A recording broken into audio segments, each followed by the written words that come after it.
કામ કોણે કર્યું એ હું જાણતો નથી અને તે પણ મને જણાવ્યું ન તો અબીમેલેક કેટલો નીચે ઉતરી જાય છે. અલા ભાઈ એવું છે, આ કુવા વિશે તો મને કઈ ખબર નથી. આ કુવા કોણે લઈ લીધો, શું કર્યું અને તે મને કીધું પણ નથી. આ મને ખબર જ નથી. જો અબીમેલેક રાજાનો કેરેક્ટર 0 પર જતું રહે છે. અબીમેલેક રાજા કઈ બોલતો નથી, ઉલટન કે છે શરમ અનુભવ, સંકોચ અનુભવ. અરે એવું છે, મને નથી ખબર. આ કુવા વિશે મને કાંઈ ખબર નથી. ઇબ્રાહિમ ભાઈ મને કાંઈ ખબર નથી. આ રાજા કેટલી નીચે જાય છે ને ઇબ્રાહિમ કેટલો ઉપર જાય છે. તમારા જીવનમાં એવા પ્રસંગ આવે છે, એવો સમય આવશે કે તમે જાણે કે ઉપર ચડતા હો, ઊંચાઈ પર જતા હો અને જે ઊંચા હોય છે તમારે આગળ નીચા જતા હોય છે. કેવું છે માનવીય જીવનના ચડાવ ઉતાર. મેં આજે એ સાંભળ્યું તારા મોતી અને ઇબ્રાહિમે ઘેટા તથા ઢોર લાવીને અબીમેલેકને આપ્યા. પહેલા તમે જો ઇબ્રાહિમ એટલી તાર્કિક રીતે વાત કરશે ને, હવે બીજું એને નોલેજ કેવું આપ્યું. જો શું આપ્યું એને, એ રાજા અને સેનાપતિ આવે તો ઇબ્રાહિમે શું કર્યું, બક્ષિસ આપે. સામેવાળો કાંઈ નહીં બોલે.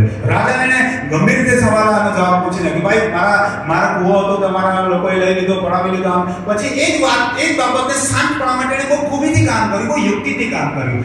નોકર સાહેબ ભાઈ થોડા ઢોઢા અને આ ઘેટા પકડા લાવો, આપણા રાજાને અર્પણ કરો. રાજાજીનો ગુસ્સો ત્યાં જઈને ખતમ કર્યો. કેટલી સિફત સાંભળ્યો છે ને, કેટલી આઈડિયાથી, કેટલા દિમાગથી એને કામ કર્યું.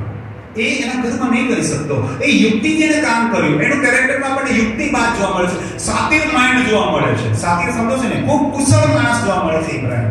કાર્યદક્ષતા, આ ઇબ્રાહિમની જે બુદ્ધિ ક્ષમતા, ઇબ્રાહિમની સમાજ કે દેશ કે મોટા લોકોની વચ્ચે કેવી રીતે એનો દરજ્જો છે તે પોતે સિદ્ધ કરે છે. એનું કંટ્રોલ પાવર જુઓ, એની વિલ પાવર જુઓ, એની લોજિક પાવર જુઓ, એની દક્ષતા એટલે શું કેપેબિલિટી તમે જુઓ. એની એક અલગ પ્રકારની ઇબ્રાહિમની ઓળખ આપણને મળે છે. રાજા અને સેનાપતિની સામે તો રોબથી વાત કરે છે અને પાછા તેમને ખુશ કરવા માટે કહે છે આ ઘેટાને ઢોઢા લાવો. રાજાને કઈ ગમી નથી. હા, તમારું ને મારું જીવન પણ આવું જ છે. ઘણી બધી જગ્યા પર આપણે બહુ નમ્રતાથી વાત કરીએ છીએ. ઘણી બધી જગ્યા પર આપણે બુદ્ધિ બહેર મારી જાય છે. આપણે ઘણી બધી વખત આપણે એકદમ નમાલા બની જાય છે, એકદમ નિર્દોષ બની જાય છે. ઘણી જગ્યા પર આપણે બહુ સાતીર બની જાય છે. ઘણી જગ્યા પર યુક્તિબાજ બની જાય છે. ઘણી જગ્યા પર બહુ શાર્પ માઇન્ડ બની જાય છે. આપણા જેવો બુદ્ધિશાળી કોઈ ભલાને આપણે શીશામાં ઉતારી દઈએ. આ દુનિયાનું ચિત્ર છે. દુનિયામાં કેવી રીતે રહેવાનું ને એ દુનિયા આપણને શીખવાડે છે. દુનિયા આપણને શીખવાડી જાય છે. આ આવું છે, દુનિયા અનુભવોથી આપણે જીવન જીવીએ છે. અનુભવો, કડવા અનુભવો, મીઠા અનુભવો, બધા અનુભવોથી માણસ શીખે છે. એટલે ગુજરાતીમાં કહેવત છે, અનુભવ સૌથી મોટો ટીચર છે, સૌથી મોટો શિક્ષક છે. એ આપણને જીવનમાં કેવી રીતે જીવવું ને એ શીખવાડી જાય છે. અહીંયા ઇબ્રાહિમે આટલા વર્ષો જે એમ જ નથી કાઢ્યા. 100 વર્ષ એના થઈ ગયા. એ 100 વર્ષમાં કેટલું શીખ્યું ને કેટલું ગુમાવ્યું ને કેટલું પ્રાપ્ત કર્યું. રાજા અને સેનાપતિની સામે બહુ કુશળ રીતે કામ કરે છે, કુશળ બુદ્ધિનો ઉપયોગ કરે છે, પોતાની સાતી બુદ્ધિનો ઉપયોગ કરે છે. આપણો મૂળ વિષય છે ઇબ્રાહિમનું જીવન ચરિત્ર. એના માટે આપણે કેટલાય એપિસોડ્સમાં શીખી રહ્યા છીએ. આ એપિસોડ ઇબ્રાહિમની અલગ પહેચાન તમને કરાવે છે. અને એને શું કહ્યું 27મા વચનમાં 27મા વચનમાં, અને ઇબ્રાહિમે ઘેટા તથા ઢોર લાવીને અબીમેલેકને આપ્યા અને તે બંને કરાર કર્યો. શું આપ્યું ઇબ્રાહિમે? ઘેટા અને ઢોર લાવીને આપ્યા. લે આ ખુશ કરી દીધો એને. ખુશામતખોરી કહેવાય આને ગુજરાતીમાં. આજે માણસ કેવા છે ખબર છે, કામ કરાવવાનું બહુ મીઠી વાત કરીને આપણી પાસે કામ કરાવી જાય. ઇબ્રાહિમ તમારા અને મારા જેવો જ છે, ખુશામત કરી જાય છે. મીઠું બોલીને, મીઠી વાત કરીને, મીઠો વ્યવહાર કરી રાજાને બિગડાવી દીધો એને. એની નજર કોના પર છે? એલા કુવા પર. ઇબ્રાહિમની તાતી જનક કુવો છે. ઇબ્રાહિમ ના તો રાજામાં ઇન્ટરેસ્ટ છે, ના તો એના સેનાપતિમાં ઇન્ટરેસ્ટ છે. ઇબ્રાહિમનો ઇન્ટેન્સ ક્યાં છે? કુવા પર છે. તમે ને હું કંઈક પ્રાપ્ત કરવા માટે એવી સાતી બુદ્ધિનો ઉપયોગ કરીએ છીએ ને, એવી દિમાગ લગાવીએ છીએ ને કે લોકોને શીશામાં ઉતારી દઈએ. ખુશામતખોરી આ દુનિયાનો સ્વભાવ છે. કામ થઈ જવું જોઈએ બસ. આ ઇબ્રાહિમના જીવનમાં પણ આ બન્યું છે. બધા જ પ્રસંગો ઇબ્રાહિમના જીવનમાં બન્યા છે. કેમ કે માણસ છે, હું ને તમે પણ માણસ છે. એને પણ આપવાની કોશિશ કરી અને આપ્યા. એને ઘેટા બકરા એને આપી દીધા અને કરાર કર્યો. શું કરાર કર્યો? અને ઇબ્રાહિમે ટોળામાંથી 7 ઘેટી કાઢીને એક કોરે મૂકી. રાજાને એક તો બોલવાનો ચાન્સ નથી આપતો, બીજું કે રાજાની સાથે પક્કાઈથી વર્તાવ કરે છે. હવે રાજાને આશ્ચર્યચકિત કરે છે. આને કહેવાય બહુ અદ્ભુત સાયકોલોજી. માણસના મગજને બરાબર ઇબ્રાહિમ વાંચે છે. હું ને તમે કેવા સાત્વિક બુદ્ધિવાળા છે ને કે સામેવાળાનું મગજ વાંચી લઈએ છે. આપણે સમજી લઈએ છીએ કે શું કહેવા માંગે છે. કોઈ વાર નથી બોલતા તો બી જાણી છે હા ભાઈ આ વાત કહે છે. આપણે જાણી જાય છે. આપણી બુદ્ધિ ક્ષમતા છે. આપણે એના હાવભાવથી પકડી લે છે કે આ શું કહેવા માંગે છે. રાજા વિશે એને ખબર છે કે આ રાજા છે, સવાલ તો કરશે જ મને. એટલે એને શું કર્યું, એ ઘેટા બકરા આપતો તેમાંથી 7 ઘેટી કાઢો, 7 ઘેટી. એટલે રાજા તો સાંભળ્યા તો ઇબ્રાહિમ કરે છે શું? ઇબ્રાહિમને શું થાય છે જોઈએ. અને અબીમેલેકે ઇબ્રાહિમને કહ્યું કે તે આ 7 ઘેટી એક કુરે મૂકી, તે શું છે આ ભાઈ, આ શું છે? તો રાજા વિચારે ત્યાં સુધી પાછું વિચારવા માંડી, અરે ઇબ્રાહિમ મને ઘેટા બકરા આપે છે અને વળી પાછા 7 ઘેટી શું કરવા? આશ્ચર્ય કરી, ચકિત કરી. એટલે રાજાથી રહેવાય નહીં. રાજાએ પૂછ્યું કે ઇબ્રાહિમ ભાઈ તમે આ 7 ઘેટી સાઈડ પર કેમ મૂકી, શું કારણ છે આ તમે બાજુ પર મૂકી, એનું શું કારણ? ત્યારે તેણે કહ્યું આ 7 ઘેટી મારા હાથથી તું લે કે આ કૂવો મેં ખોદ્યો છે તેઓ મારા માટે સાક્ષી થાય. ઇબ્રાહિમ અને રાજા અને સેનાપતિ, એટલે ઇબ્રાહિમ એક પક્ષ અને બીજી બાજુ રાજા અને સેનાપતિ બે પક્ષ, બે વ્યક્તિ વાત કરે છે. માધ્યમ કોણ આવ્યું? 7 ઘેટી આવી. જો અહીં ઇબ્રાહિમ અબીમેલેક અને એના સેનાપતિ ફિકોલને વસ્તુ દ્વારા બાંધી દે છે, કંઈક આપીને ઘણું બધું પ્રાપ્ત કરી દે છે. 7 ઘેટીમાં જવાનું શું એનું? 7 ઘેટી તો મૂંગી જાનવર છે, એના સિવાય એ મુક્તે તો હોય નહીં મુક્તે તો હોય, પણ શું કહે છે ખબર? આ 7 ઘેટી આપણી સાક્ષી છે. અબીમેલેક રાજા વિચારે યાર હું મારો સેનાપતિ સાક્ષી છે કે 7 ઘેટી સાક્ષી છે? મારી સાથે કોણ છે? રાજા વિચારે મારી સાથે કોણ છે? મારો જ્ઞાની વ્યક્તિ સેનાપતિ છે, સુરવીર યોદ્ધા સેનાપતિ છે, તે એની આગળ ટીકા પડી ગયા. 7 ઘેટી મહાન થઈ ગઈ. જો કેટલી બુદ્ધિ અને યુક્તિની ઇબ્રાહિમનું જીવન ચરિત્ર ચાલે છે. એને કીધા 7 ઘેટી એ સાક્ષી છે. કઈ સાક્ષી છે? આ કૂવો તમે મને આપેલો છે. હજુ રાજા બોલ્યો બી નથી કે આમાં આપું છું, કીધું બી નથી કે હું તને આપી દઉં, મને તો નથી ખબર, પણ તું મને આ 7 ઘેટી લેજો. આ 7 ઘેટી સાક્ષી છે. રાજાને બોલવાનો ચાન્સ જ નથી મળતો. તાળી તો પાડી આપણે હાલેલુયા. બહુ મોટા ઊંટો નહીં આપ્યા, બહુ મોટા જાનવરો નહીં આપ્યા, હાથી ઘોડા નહીં આપ્યા તો આપ્યા સૌથી નાનું પ્રાણી જે ઘેટી, તે 7 ઘેટી આપીને કીધું આ સાક્ષી છે. જો રાજા તવીલે મોડે સાંભળતો જ રહી ગયો છે, આ ઇબ્રાહિમ શું કરે છે, પણ હામાં હા મિલાવતો હોય, હામાં હા મિલાવ. રાજા અત્યારે બિલકુલ છે ને નમ્ર બની ગયો. રાજાને કોઈ ખબર જ નથી પડતી. રાજાને બિલકુલ હસ્તગત કરી લીધો છે ઇબ્રાહિમ. રાજાની ઉપરથી નીચે છે ને ધોઈ નાખ્યો એને. રાજાની ઉપરથી નીચે એને છે ને બદલી નાખ્યો. રાજાથી બોલવાનું જ નથી કર્યું. રાજા એટલો નાનો નમ્ર બની ગયો. કેટલી યુક્તિથી ઇબ્રાહિમે કામ કર્યું. સાથી તમે આવું જ કરીએ છીએ. લોકોને બોલવાનો ચાન્સ નથી આપતા, પીગળાવી દઈએ છીએ આપણે. ભલું કેવા આપણે લોકો છે ને. આજે તમને ખબર પડી કે આપણે આટલા સાથી છે. હા, ઇબ્રાહિમ આટલો સાથી છે તો તમારામાં બી એ જ લક્ષણ છે, મારામાં બી એ જ લક્ષણ છે. ઘણી બધી વખત આપણે યુક્તિપૂર્વક કામ કરવું પડે છે. ઘણી જગ્યાએ બળથી નહીં, ગુજરાતીમાં લખ્યું છે કળથી કામ કરવું પડે. પણ એને શું કર્યો? કળ એટલે બુદ્ધિનો ઉપયોગ કર્યો. તાળી પાડી આપણે. તમારે મારે પણ શીખવાનું છે. બહુ સિફાતથી, બહુ શાંતિથી, બહુ સરળ રીતે એના કામમાં આગળ વધ્યો અને કરાર કર્યો. શું કરાર કર્યો જોઈએ? 30મું વચન. ત્યારે તેણે કહ્યું આ 7 ઘેટી મારા હાથથી તું લે કે આ કૂવો મેં ખોદ્યો છે તેઓ મારા માટે સાક્ષી થાય. તે જગાનું નામ તેણે બેરશેબા એટલે સમનો કૂવો પાડ્યો. તે જગાનું નામ શું પાડ્યું? જે જગ્યા પર એ લોકો એક કૂવો હતો, એ કૂવાની જગ્યા, કૂવાને શું નામ આપ્યા? આજે નામ બદલાઈ ગયું. કોનું નામ બદલાયું? કૂવાનું નામ બદલાયું. કૂવો બદલાઈ ગયો. પહેલા એક કદાચ કોઈ બીજું નામ હશે, પણ હવે આજથી આ કૂવાનું નામ શું? બેરશેબા. આખો કૂવો મેં સમ લઈને લીધો છે, પૈસાથી નથી લીધો, સમ ખાઈને લીધો છે કે હા ભાઈ હું કઈ તમને હેરાન નહીં કરા. એના બદલામાં મને આ કૂવો મળેલો છે. રાજા કહે છે કે હવે મારે એને હેરાન નથી કરવા. 7 ઘેટી એને વચ્ચે દેખાય. અરે ભાઈ 7 ઘેટી જુબાની આપશે તો ન્યાય કાઢે. રાજા બી ગભરાય. સેનાપતિ બી કહે કે હા હું બી સાક્ષી છું. રાજાજી રાજાજી આ માની લીધેલું કે હા 7 ઘેટી લીધેલી એને સાક્ષી રૂપમાં. અને કૂવો રાજાજી ઇબ્રાહિમને આપેલો છે. બોલવાનું નહીં આપણે, એને લીગલી બનાવી દીધી. ઇબ્રાહિમે એ કૂવાને માટે કેવી યુક્તિ પ્રયુક્તિ કરી, રાજાની સાથે દલીલ કરી, રાજા સાથે વાત કરી, 7 ઘેટી કાળ કોરે મૂકી અને ગમે તે રીતે મજબૂર કરી દીધો રાજા.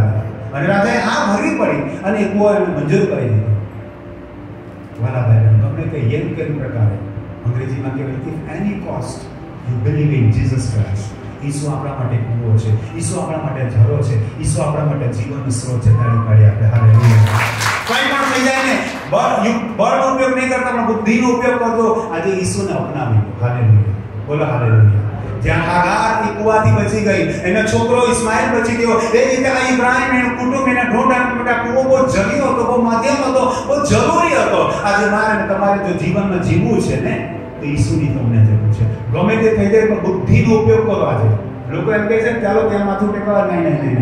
રાજા અને શાસનને નમાવી દો. આજે આ શાસનને નમાવી દેવાનો સમય છે. બોલો તાળી પાડો. હાલેલુયા.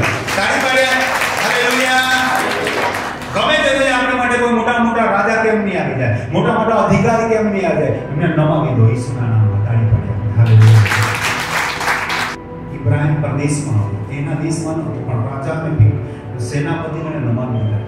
પરમેશ્વર તમને બુદ્ધિ આપશે. બાઇબલ મને પૂછે કે રાજાના અધિકારીની સામે શું બોલો, હું તમને શીખવાડીશ. તાળી પાડી આપતા.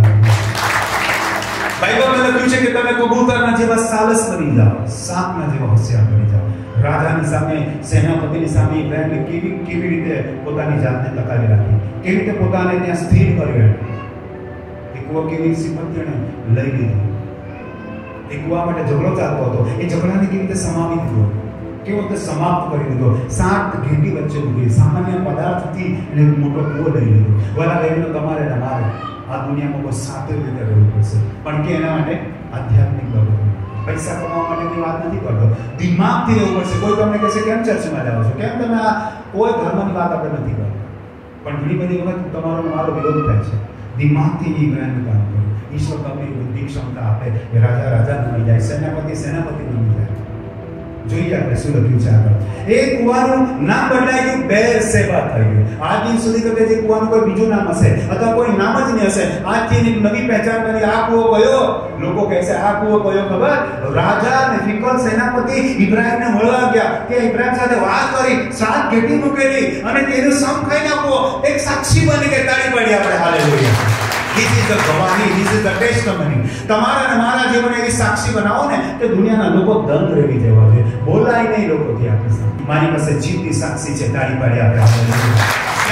જીવની 7 ઘેટી રાખેલી. 7 એ સંપૂર્ણતાને અને પવિત્રતાને દર્શાવે. 7 ઘેટીનો મતલબ એ પવિત્ર સાક્ષીને દર્શાવે છે. તાળી પાડી આપણે. હાલેલુયા. મારી સાક્ષી કદાચ લોકોને નહીં ગમતી હોય, મારી સાક્ષીથી કદાચ લોકોને કંટાળો આવતો હોય, પણ એ જ સાક્ષી મારા જીવન દ્વારા ઈસુને મહિમા આપે છે. એ 7 ઘેટી સામાન્ય હતી. જીવની ઘેટીને લખેલું છે અહીંયા, એવું લખેલું છે જો, ઘોડામાંથી 7 ઘેટી કોરે મૂકી. 7 ઘેટી જે જીવતી પદાર્થ છે એને વચ્ચે સાક્ષી બનાવી. મારા અને તમારા જેવા 7 એટલે સચ્ચાઈ હોવી જોઈએ, પ્રેમ ભાવ હોવો જોઈએ, આનંદ ખુશી અને સહાનુભૂતિ હોવી જોઈએ, એકબીજા માટે પ્રાર્થના કરતા 7 ગુણો આપણામાં હોવા જોઈએ. ભલા ભાઈઓ, તો જ આપણે દુનિયાને જીતી શકીશું, તો જ આપણે ઈસુનું નામ મહિમામાં કરાવી શકીશું. બેરશેબા એટલે સમનો કૂવો પાડ્યો, કેમ કે ત્યાં બંને સમ ખાતા. એમ તેઓએ બેરશેબામાં કરાર કર્યો. ત્યારે અબીમેલેક ને તેનો સેનાપતિ ફિકોલ ઉઠીને ફિલિસ્તીના દેશમાં પાછા ગયા. રાજા કઈક મોટી વાતો લઈને આવ્યો છે, રૂઆબ લઈને આવ્યો છે, પણ હારીને ગયો, ઝૂકીને ગયો, આપીને ગયો. તાળી તો પાડોને. આજની તારીખમાં પ્રભુજી તમને એવી સામર્થ આપે કે દુનિયાની કોઈ બી વ્યક્તિ તમને આંગળી ચીંધે ને વિલે બોલે પાછો જતો રહે, એક શબ્દ ના બોલો. તાળી તો પાડો. આજની તારીખમાં બહુ જરૂરી છે. તમારી સામે લડવા આવતો હોય, તમારી સામે બોલવા આવતો હોય, તમારી સામે દલીલ કરવા હોય, આવા તો ધોકાઈ વાંધો. ઈશ્વર તમને સામર્થ આપશે. બોલો આમીન. બોલો આમીન. હાલેલુયા. અને તમે એની સાથે વર્તણૂક કરશો, એવો વ્યવહાર કરશો, એવી બુદ્ધિથી પ્રભુ તમારી સાથે વ્યવહાર કરાવશે ને કે મોટામાં મોટો રાજા અને સેનાપતિ વિલે મળે છે. હા, બરાબર છે ભાઈ. ઇબ્રાહિમને આપણો કુવો આપી દો, આપો. સામાન્ય વસ્તુ 1.5 લાખ આપી. ઇબ્રાહિમની પાસે કોઈ કમી નથી ભાઈ, એની પાસે લીધેલું.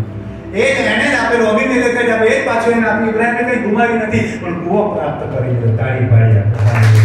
તમારે મારે કઈ બીજું કઈ ગુમાવ નથી, પણ ઈસુને પ્રાપ્ત કરી લે. બોલો આમીન. તાળી પાડી. ઇબ્રાહિમ બેસ પછી શું છે? ટર્નિંગ પોઈન્ટ જોઈએ આપણે. આ સંદેશનો મહત્વનો ભાગ જોઈએ. 32 વચન સુધી જોઈ ગયા કે તેઓ પાછા પોતાના પ્રદેશમાં જતા રહ્યા. 33મું વચન અને 34મું વચન વાંચીને આપણે આ સંદેશ પૂરો કરીશું. અને મેં તમને કહ્યું, જ્યારે કંઈક ઉમેરાય છે ને, કંઈક એડિંગ થાય છે ને, એડ થાય છે ને, ત્યારે બાઇબલમાં અને લખવામાં આવે છે. એના જે કંઈક નવો અધ્યાય ઉમેરાય છે, નવી ઘટના ઉમેરાય છે. જો કહ્યું, અને ઇબ્રાહિમે બેરશેબામાં એક એસેલ વૃક્ષ રોપ્યું. રાજા આમ ગયો, પછી ઇબ્રાહિમ શું કર્યું? ચાલો તંબુમાં જાય અને શાંતિથી ઊંઘી જાઓ. નો, હી ડીડ લાઈક ધેટ. એને એવું નહીં કર્યું. એને શું કર્યું? એક બાજુ એમને જવા દીધા અને હવે ઉઠ્યો. અને એને શું કર્યું? એ જે જગ્યા હતી ત્યાં બેરશેબામાં, કાં તો કુવા પાસે પાણી બી છાંટવાનું થાય, કદાચ કુવાની નજીકમાં એક વૃક્ષ રોપ્યું. તાળી તો પાડો. સમજાવીશ તમને આનો આત્મિક ભેદ સમજાવીશ, પછી આપણે આજનો એપિસોડ પૂરો કરીશું. પેનુએલને શું કર્યું? વૃક્ષ રોપ્યું, એસેર વૃક્ષ રોપ્યું ને ત્યાં યહોવા સનાતન દેવને નામે પ્રાર્થના કરી. તાળી પાડી. શું છે જોઈએ? ઓ મળી ગયો ને, હવે એની નિરાંત થઈ ગઈ. પોતાના માટે, પોતાના ઢોઢા માટે, પોતાના નોકર ચાકર માટે કૂવો મળી ગયો, પાણીનો પુરવઠો મળી ગયો. પણ ત્યાં એને છાનો નહીં રહ્યો, ત્યાં એક બીજું કામ કર્યું. બોલો શું કામ? એસેર વૃક્ષ શું છે ખબર? વિશાળ કદ્દાવર વૃક્ષ છે, લાંબા વર્ષો સુધી રહેનારું, લાંબુ આયુષ્ય હોય એનું. એ કઈ એવું ઝાડ નહીં કે 5 વર્ષમાં મરી જાય, કઈ ગુલાબનો છોડ નહીં રોપે કે 2-4 વર્ષમાં સુકાઈ ગયો. એક એવું વિશાળ મહાકાય ઝાડ બને એવી એક મહાકાય ઝાડનો એક પૌધો, એક છોડ એને રોપ્યો. છોડ આવ્યો એક્સેલ વૃક્ષનું, ત્યાં પર જતા વિશાળ વટવૃક્ષ બનશે. ધ્યાનથી સાંભળો. એને એ કેમ રોપ્યું? એ રોપ્યું ત્યારે ઝાડ બહુ નાનું હતું. તમારો વિશ્વાસનું ઝાડ છે, નાનું છે, વિશ્વાસને વધતા જવા દો. એ એસ્તેર વૃક્ષ એ દર્શાવે છે કે આ કૂવાની સાક્ષી તો લોકો આપશે, પણ કહેશે લોકો કે આ ઇબ્રાહિમ બાપાએ આ કેમ રોપેલું, કે આ કૂવો પડાવી લેવામાં આવેલો. પણ ઇબ્રાહિમે ત્યાં રાજા અને સેનાપતિ એની પાસે આવ્યા અને તેમની સાથે વાતો કરી, સાત ભેટી મૂકી સામે અને સાક્ષી આપી અને આ કૂવો ઇબ્રાહિમે રાજાની પાસે લેવડાવ્યો અને એની નિશાની રૂપે આ ઝાડ મોટું થઈ રહ્યું છે. તાળી પાડી આપણે. કૂવાની સાથે સાથે કે કુવા એવા નહોતા બાંધેલા, કુવા જમીનની લેવલના હતા. દોડ નાનું કઈ નાખીને મસાલ ખાતે દોરડું બાંધીને ખેંચવામાં આવતું હતું. પણ ઝાડ કેવું હતું? કુવો તો એવો ને તેવો રહેશે, કુવો કઈ બદલાવાનો નથી. પણ એક વસ્તુ એને રોપી જે વધવાનું છે. બોલો કયું? એસેર વૃક્ષ રોપ્યું. તમારા વિશ્વાસને દર્શાવે છે. તમારા વિશ્વાસ ઉત્તર વધવો જોઈએ વાલા ભાઈ બહેનો. છે તેવા ને તેવા રહેશે તો શું કામ ના આવ્યા? તમારો વિશ્વાસ મજબૂત બનવો જોઈએ. લોકોએ વિશ્વાસનો જે ગતિ છે ને જોવા જોઈએ કે આજે આટલું વૃક્ષ 2 વર્ષ પછી, આટલું 3 વર્ષ પછી, આટલું 4 વર્ષ, એ વિશાળ બનતા એક વટ વૃક્ષ બની ગયું. સાંભળો હવે, એ વૃક્ષ ક્યાં રોપ્યું? જ્યાં નજીકમાં જ ઉભો હતો ત્યાંથી એને પોષણ મળે. તમારે ઈસુ પાસેથી પોષણ મળે છે. તમારા શરીર, આત્મા અને પ્રાણ એને વધવા, તમારા વિશ્વાસને વધારો. હાલેલુયા. બોલો હાલેલુયા. એને વિસ્તરવા આપો, તમારા વિશ્વાસને વિસ્તરવા દો. પછી શું કર્યું તે જોઈએ એને. પહેલા ફિઝિકલ કામ કર્યું કે ઝાડ રોપ્યું અને કૂવો આવી ગયો એના માટે આભાર, અને હવે ઝાડ રોપાઈ ગયો એના માટે પણ આભાર. હવે જુઓ શું કર્યું. ઇબ્રાહિમે બેરશેબામાં એક એસેર વૃક્ષ રોપ્યું ને ત્યાં યહોવા સનાતન દેવ. અત્યાર સુધી ક્યાંય આખા બાઇબલમાં આના પહેલા ઉત્પત્તિ 21માં અધ્યાય સુધીમાં યહોવા સનાતન નથી લખ્યું. પહેલી વખત બાઇબલ રિપ્રેઝન્ટ કરે છે કે God is universal, God is immortal, God is Anant, eternal God. Bible કહે છે કે યહોવા સનાતન દેવને નામે પ્રાર્થના કરો. દરેક જગ્યા પર વેદી બાંધો. હવે વેદી બાંધવાનું બંધ કર્યું, પ્રાર્થના કરવાનું ચાલુ કર્યું. ભૌતિક બાબતો બંધ કરી, આધ્યાત્મિક બાબતમાં ચાલુ કર્યું. પણ એના માટે પહેલા શું કર્યું? એને એસેર વૃક્ષ રોપ્યું. વિશ્વાસ વધતો જશે ને તો પ્રાર્થના મજબૂત બનશે. હવે એને વેદી બાંધવાની જરૂર નથી, હવે એને પ્રાર્થના કરવાની જરૂર છે. હવે એને વેદી બનાવવામાં ઇન્ટરેસ્ટ નથી. હવે પ્રભુ આપો તે મને અપાયો આભાર. આ વૃક્ષ જેમ વધે એમ મારો વંશ વેલો પણ તું વધારજે, મારો વિશ્વાસ પણ વધારજે, મારી જે કૌટુંબિક બાબતો છે એ પણ તું વધારજે. પ્રભુ હું તને પ્રાર્થના કરું છું. વૃક્ષ અને કુવાની વચ્ચે એક રહ્યો હશે ને તે પ્રાર્થના કરી હશે. એક તરફ કુવો, એક તરફ વૃક્ષ જે નાનું છોડ, અને એને પ્રાર્થના કરી. ઉપરથી ઈશ્વરમાં એ પ્રાર્થનાનો જવાબ આપવાનો. આજે ઇબ્રાહિમ વિશ્વાસનો પિતા કેમ બન્યો? એના કરણીને કારણે, એના વિશ્વાસને કારણે. એને એવું કામ કર્યું, એવો વિશ્વાસ કર્યો કે જેને કારણે આજે આપણે એનું અધ્યયન કરી રહ્યા છે. તાળી પાડી આપણે હાથ જોડીએ. એ એસેર વૃક્ષ ન રોપતે ને તો પણ ચાલતે, પણ કેમ રોપ્યું? નિશાની રૂપે, એની વૃદ્ધિને માટે. અને આગળનું છેલ્લું વચન જોઈએ, 34મું વચન. અને હજુ અને ઉમેરાય જુઓ. અને ઇબ્રાહિમ બહુ દાડા સુધી ફલિસ્તીઓના દેશમાં રહ્યો. ક્યાં રહ્યો? એ બહુ ઘણા વખત સુધી ફલિસ્તીના દેશમાં રહ્યો. પછી બીજે જવાનું છે, બીજા દેશમાં જવાનું છે, આગળ વધવાનું છે. હું અને તમે આ દેશ છોડીને, દુનિયા છોડીને જવાના છે. 60-70 વર્ષનું આપણું જીવન છે. ધ્યાનથી સાંભળજો. આ એપિસોડનો અંતિમ ભાગ છે. હું અને તમે જીવનના અંતિમ તબક્કામાં છે. ધ્યાનથી સાંભળીએ. આ દુનિયામાં કાયમ નથી રહેવાના. ઇબ્રાહિમ આ દેશમાં કાયમ નથી રહેવાનું. છતાં તેને કુવા માટે મહેનત કરી, વૃક્ષ માટે મહેનત કરી અને પાણી પાવીને મોટો કર્યો. કેમ? એને જેટલા દિવસ ત્યાં રહેવાનું, ત્યાં કુવામાંથી પાણી પીવાનું છે અને વૃક્ષ એ નિશાની બનાવવાની છે. આ ધરતી પર મારું તમારું જીવન 70-80 વર્ષનું જીવન છે. કુવો ઈસુ છે, એના આધારે તમારે જીવવાનું છે. અને સાક્ષી તમારું વટવૃક્ષ છે, એસેર વૃક્ષ છે ને, એ તમારી સાક્ષી છે. એના આધારે તમારે વિસ્તારવાનું છે, એના આધારે તમારે આગળ જીવવાનું છે. તમે મરી જશો. ઇબ્રાહિમ મરી ગયો, પણ પણ એક કૂવો રહ્યો ને એસર વૃક્ષ રહ્યો. હું ને તમે કેસે મરી જઈશું, આ દેહ ખતમ થઈ જશે, આ બુદ્ધિ ખતમ થઈ જશે, આ શરીર નબળું પડી જશે, આ દાંત પડી જશે, આ આંખો નબળી પડી જશે, પણ તમારી સાક્ષી મજબૂત થતી જશે. તાળી પાડી તમારા વિશ્વાસ સાથે આપણી જે પેઢી દર પેઢી એ વિશ્વાસ અને સાક્ષી મજબૂત રહેવી. આપણે ભલે ભૂલાઈ જઈએ, આપણી સાક્ષી નહીં ભૂલાવી જોઈએ. ઇબ્રાહિમ ભલે મરી ગયો, પણ એસેર વૃક્ષ રહ્યું, એ કૂવો રહ્યો, લોકોએ ખાધું પીધું, એ વર્ષોથી એ કૂવાનો ઉપયોગ થતો હશે. આજે પણ એસેર વૃક્ષ હશે. ભલા ભાઈ, તમારું મારું જીવન આનંદ જીવન ટકી રહ્યું છે. 70-80% જીવન ખતમ થઈ જાય, કઈ વાંધો નહીં. એસેર વૃક્ષ તમારા વિશ્વાસને દર્શાવે છે, કૂવો એ પ્રભુ ઈસુને દર્શાવે છે. જે રાજા હાગાર અને ઇસ્માઇલ જે મરવાને છેલ્લી ક્ષણ ગણતો હતો, એ બંનેને એક બીજા કૂવા મારફતે જીવન મળ્યું. અને ઇબ્રાહિમને પણ પોતાના માટે, પોતાના પરિવાર રોડાના નિર્વાહ માટે કૂવાની જરૂર હતી, પાણીની જરૂર હતી. દુનિયાનો ચાહે કોઈ પણ ધર્મનો વ્યક્તિ કેમ ના હોય, કોઈ પણ દેશનો વ્યક્તિ કેમ ના હોય, કોઈ પણ જાતિનો વ્યક્તિ કેમ ના હોય, એને ઈસુની જરૂર છે. બોલો હાલેલુયા. તાળી પડે પ્રભુને નમસ્તે. સાથે સાથે તમારા વિશ્વાસના એસર વૃક્ષને માવજત કરો, એને વધારો. પ્રભુના શિષ્ય પ્રભુ અમારા વિશ્વાસને વધારો. આજે આપણે વિશ્વાસને વધારીએ. આંખો બંધ કરી પ્રાર્થના.